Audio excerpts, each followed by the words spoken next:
भारत के रत्न मिल्खा सिंह का ये साक्षात्कार आपके सामने प्रस्तुत करते हुए हमें एक सुखद और उदासी मिश्रित एहसास हो रहा है। अपने से छोटों को बात बात पर बेटा कहने वाले सरदार मिल्खा सिंह ने अपनी बेबाक प्रवृत्ति के चलते बता ही दिया कि प्रतिभा के धनी किसी के गुलाम नहीं हो सकते, फिर चाहे वो सरकार हो या बादशाह। मन में इच्छा हो तो हर बाधा को चीरकर सफलता हासिल की जा सकती है। वो बातें जो आपने अखबारों में पढ़ी या किसी के मुंह से सुनी, आइए आज सुनते हैं सरदार मिल्खा सिंह से उनकी कहानी, उन्हीं की जुबानी। मेरा पहला सवाल, भले ही वो साइना नेहवाल हो या साइना मिर्जा हो, पीवी सिंधु हो या फिर स्वयं बहुत से अंतरराष्ट्रीय खिलाड़ी पैदा करने वाले गोपी चंद ही क्यों ना हो, अगर हम गलत नहीं तो मिल्खा सिंह जैसे महान खिलाड़ी के रूप में उभरने का आपका आगाज भी सिकंदराबाद की मिट्टी से निकलकर ही, क्या ये सही है?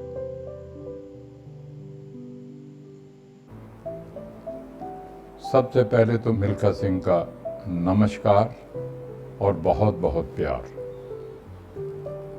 मिल्खा सिंह का जीवन जो है, ये जो आपने क्वेश्चन किया है, मैं समझता हूँ कि एक खुली किताब है।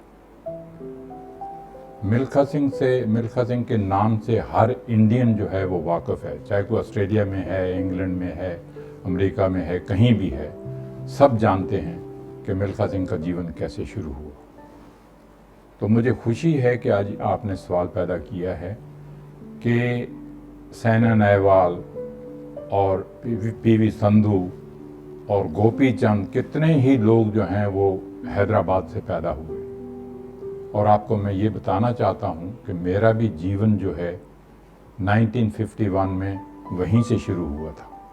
और अगर आज मिल्खा सिंह का नाम इतना दुनिया में है, आज अगर इंडिया का नाम इतना दुनिया में है, तो ये क्रेडिट जो है आर्मी को जाता है। अगर मिल्खा सिंह आर्मी में नहीं जाता तो मिल्खा सिंह को ये पता नहीं था कि एशियन गेम्स क्या होती हैं, ओलंपिक गेम्स क्या होती हैं, कॉमनवेल्थ गेम्स क्या होती हैं, 100 मीटर क्या होता है, 400 मीटर क्या होता है। मिल्खा सिंह को कुछ भी इस चीज़ के बारे में मालूम नहीं था, क्योंकि मिल्खा सिंह एक गांव का रहने वाला बच्चा था। जब वो पार्टीशन हुई, आपको मालूम है पार्टीशन में जो हुआ यहाँ भी और वहाँ भी, तो वो तो सारी दुनिया को, आप लोगों ने तो सिर्फ कहानी सुनी है, मगर मैंने अपनी आंखों से सब कुछ देखा है। तो मेरा जीवन जो है वो शुरू होता है सिकंदराबाद से, क्योंकि जब मैं आर्मी में गया तो वहाँ पे उन्होंने रात को एक रोल कॉल होती है जिसके अंदर सारे नौजवान इकट्ठे होते हैं। तो वहाँ पे उन्होंने अनाउंस किया कि यहाँ पे कल जो है 5 मील की क्रॉस कंट्री होगी, और उस क्रॉस कंट्री के अंदर जो 10 नौजवान पहले आएंगे 500 जवानों के अंदर से, वो सिलेक्ट किए जाएंगे और उनको फर्दर ट्रेनिंग दी जाएगी। तो मिल्खा सिंह का जीवन जो है वो सिकंदराबाद, हैदराबाद से शुरू होता है। और जब ये क्रॉस कंट्री हुई तो ये मुझे 15 दिन ही हुए थे आर्मी में गए हुए। अभी वो जो आर्मी की किट होती है वो इशू हो रही थी, जो यूनिफॉर्म होता है आर्मी का, वो मुझे इशू हो रहा था। अभी मुझे कुछ भी मालूम नहीं था कि परेड कैसे करनी है, क्या किस, सारी ट्रेनिंग जो था अभी शुरू होनी थी वो सारी। तो वो क्रॉस कंट्री जब हुई तो मैं उस 500 नौजवान के अंदर जब दौड़ना मैंने शुरू किया तो मेरा पेट चढ़ गया, फिर मैं बैठ गया, फिर दौड़ना शुरू कर दिया, बैठ गया, फिर दौड़ना शुरू कर दिया। इस तरह से करते करते मैं 6ठे नंबर पे आ गया। जब मैं फिनिश लाइन पे पहुंचा तो आते ही मैं गिर गया। तो उसके बाद उन्होंने कंबल डाला, दबाना शुरू किया। तो फिर दोबारा जब रोल कॉल हुई रात को, जब वहां पे जवान इकट्ठे हुए सारे, तो उन्होंने एक एक करके नाम पुकारा कि ये फर्स्ट आया है, ये सेकंड आया है, ये थर्ड आया है। जब मेरा भी नाम आया तो मैं सडनली हैरान रह गया, भी मिल्खा सिंह का नाम कैसे आ गया। तो वो मैं 6ठे नंबर पे आया था, उन्होंने मुझे सिलेक्ट कर लिया। तो अब देखो कि जब किसी इंसान को कोई जानता नहीं है, सडनली आपका नाम आ जाए तो आप सोचिए कि क्या होता है उसको।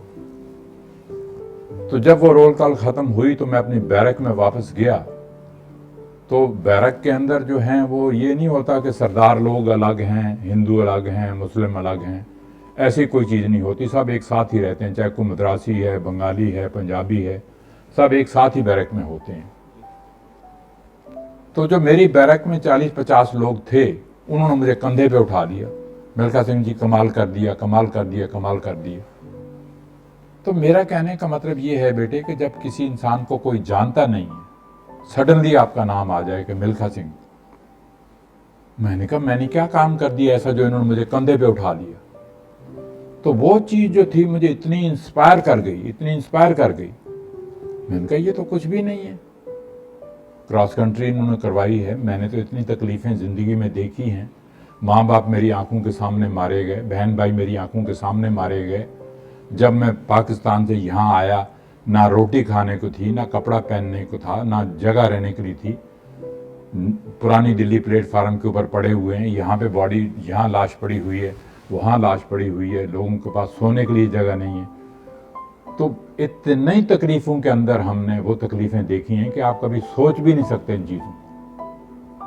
अब बच्चा अकेला हो, 15-16 साल का, 17 साल का बच्चा हो, और वहाँ पे कोई भी नहीं है देखने वाला।